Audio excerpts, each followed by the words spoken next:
जय हिंद दोस्तों, सैनिक समाचारों में आपका हार्दिक स्वागत है। आज दो जबरदस्त खबरें कवर करूंगा। ओआरओपी एमएसपी को लेकर बैठक शुरू, सैनिकों को जोड़ने की कोशिश, बढ़ाएंगे ताकत और सरकार को झुकाएंगे, जबरदस्त खबर।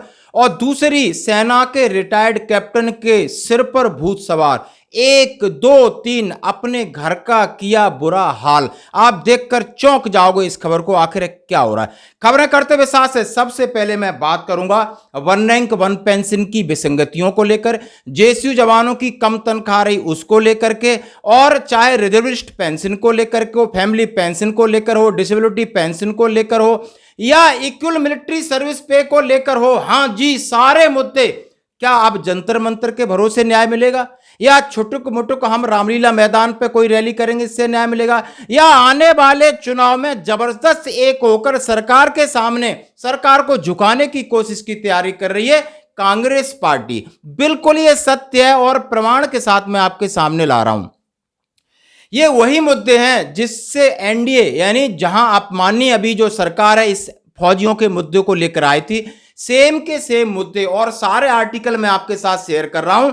यानी कर्नल रोहित चौधरी साहब, जो कि सेना की विंग के अध्यक्ष हैं, नेशनल अध्यक्ष बना दिए हैं, उन्होंने असेंबली चुनाव और जनरल इलेक्शन के एक प्लान तैयार किया गया है कि जितने भारत में एक्स सर्विसमैन है उनके अंदर ये जगाया जा, क्योंकि ऑलरेडी ये मुद्दा ज्वलंत है, ये मुद्दा पीक पर है सैनिकों के लिए, इसको ज्यादा भुनाने की और बताने की जरूरत नहीं है। इसी संदर्भ में ये लगातार, चाहे मध्य प्रदेश के सैनिक हैं, चाहे राजस्थान के सैनिक हैं जो इनके कांग्रेस के प्रकोष्ठ बने हैं, चाहे छत्तीसगढ़ के हैं, तेलंगाना के हैं और झारखंड के, सब जगह इनकी मीटिंग चल रही है। और मीटिंग का दृश्य मैं आपके सामने प्रस्तुत कर रहा हूं कि ये मीटिंग है। और उन्होंने अपने घोषणा पत्र में, इन्होंने जहां जो आर्मी विंग के जो साहब हैं, कर्नल साहब चौधरी साहब, उन्होंने सीधा घोषणा आपको दिखाता हूं। इन्होंने ये 8 से 10 मांगे रखी थी कि वन रैंक वन पेंशन की विसंगति हो, उसका एरियर देने में देरी हो, और जेएसयू जवान को कोई फायदा नहीं हुआ है, अफसर को ज्यादा फायदा हुआ है, मुद्दा हो, रिजर्विस्ट पेंशन का मुद्दा हो, फैमिली पेंशन का मुद्दा हो, प्रीमेचर का मुद्दा हो, इक्वल एमएसपी को लेकर के एक सेना के अधिकारी पहल कर रहे हैं। अब ये अधिकारी के रूप में पहल नहीं कर रहे, ये नेता के रूप में पहल कर रहे हैं, इतना हमें रखना होगा ध्यान।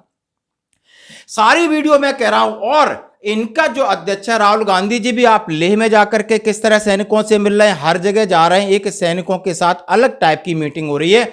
और जहां जहां बड़ी रैली होती है वहां पहले जाकर के कर्नल चौधरी साहब जाते हैं और जाके सैनिकों को इकट्ठा करते हैं, उनकी वेशभूषा या उनसे बातें करते हैं, और इन मुद्दों के साथ उनको जोड़ा जा रहा है, क्योंकि ये मुद्दे पहले ही आप समझ सकते हो हाईलाइटेड है और इसको कोई तवज्जो नहीं दे रहा है। वर्तमान सरकार तो सुनने को राजी नहीं है, उसने तो डिपार्टमेंट यानी जो हमारे ब्यूरोक्रेट्स हैं उनके ऊपर डाल दिया, और ब्यूरोक्रेट्स का जवाब आपने सुन लिया होगा कि एमओडी से उन्होंने क्या जवाब दिया, और आप उम्मीद लगा सकते हो। अब सैनिकों की एकता की बात करें, वो आपने सुन लिया होगा कि जंतर मंतर पर क्या चलता रहता है, फिर रामलीला मैदान या और कुछ, हम एक दूसरे की टांग खींचने में अब हम ज्यादा व्यस्त हैं। शायद हम एकजुट होकर, जो भी 30 लाख सैनिक है वो भी अब आपका तमाशा देखने लगे हैं कि आप मुद्दों को कम और तमाशे पर ज्यादा ध्यान दे रहे हो। ये बात बिल्कुल सत्य है। यदि किसी को मेरी बात से सहमत हो तो मेरे व्यूअर से बात को जरूर समझ सकते हैं, और हमें उनसे मतलब है कि आपने सही रास्ता क्या पकड़ना है।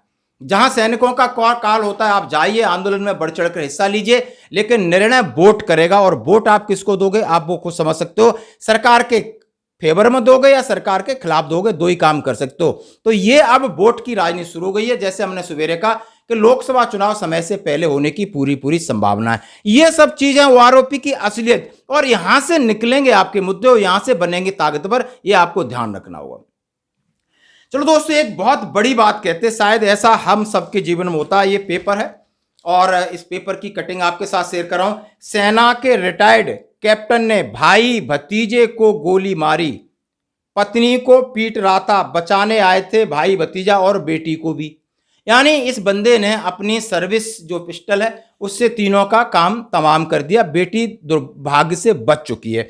यानी मामला क्या था, यह है मध्य प्रदेश का है, जिले के लालेपुर गांव, यानी ये सागर जिले में शुक्रवार यानी कल सुबह 10:30 बजे सेना के रिटायर्ड कैप्टन 58 वर्षीय रामधार तिवारी ने अपनी लाइसेंसी से अपने बड़े भाई राम मिलन 62 साल के भतीजे अजय 36 साल को बिल्कुल जीवन उनका समाप्त कर दिया। आरोपी ने अपनी बेटी वर्षा 24 साल की उसके पैर में भी ठोक दी।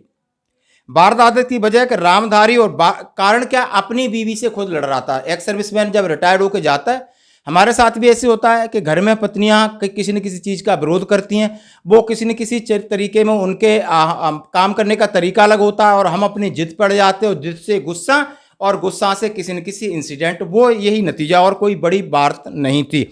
सिर्फ भाई और परिवार बीच बचाव में आया था, लेकिन बीवी को तो छोड़ दिया, बाकियों को निपटा दिया बंदे ने भाई। अब यह है कि आप इससे बात करती उससे बात करती, तमाम तरीके का अनगढ़ आरोप लगाए। भतीजे ने अपने ताऊ जी को बुलाया, भाई आया, भतीजी बेटी भी उसकी आई और इन्होंने आनंद फानन में चला दिया। भाई साहब आज 2019 में सेना से कैप्टन पद से रिटायर्ड है। पुलिस के अनुसार उसे पत्नी संध्या तिवारी के चित्र पर संदेह था। इस बात पर आए दिन पत्नी में झगड़ा होता था।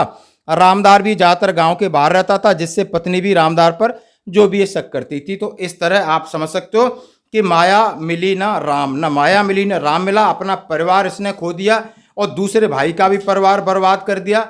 ये होती है गुस्सा और जिद। आकर के आपको उस जैसा फौज जैसा माहौल नहीं मिलेगा, आपको एडजस्ट होने में बहुत समय लगेगा और घर में इस तरह की कलह होती रहेगी। आपकी हर कोई बात सुने माने ये जरूरी नहीं है, आपको भी फ्लेक्सिबल होना पड़ेगा, लचीला होना पड़ेगा, एडजस्ट होना पड़ेगा। जैसे आप सिविल से गए थे, फौज में हुए थे और फौज में आने के बाद सिविल में एडजस्ट होना पड़ेगा। धन्यवाद।